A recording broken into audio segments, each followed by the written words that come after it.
เป็นเพราะว่าวาสนาของเฮาคอยและเจ้าเฮาจึงได้เป็นแฟนผมลิขิตให้เป็นสายแนนให้หูจากกันอย่าให้เป็นดังกากับหงส์อย่าให้เป็นดังกระต่ายไม้จันทร์หากเหล่านั้นเป็นได้เพียงฝันบ่มีวันได้ครอบครองเลือกคนรอมันก็มีหลายแต่หาคนจริงใจมันยากในเมื่อฟ้าให้เฮาได้หูจักขอให้หักของเฮาให้มัน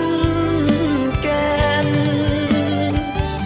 ไก่งามย้อนคนนั้นงามย้อนแต่งความหักความแพงบ่ได้แย่งที่หน้าตาได้พบกันย้อนกะบุญวาสนา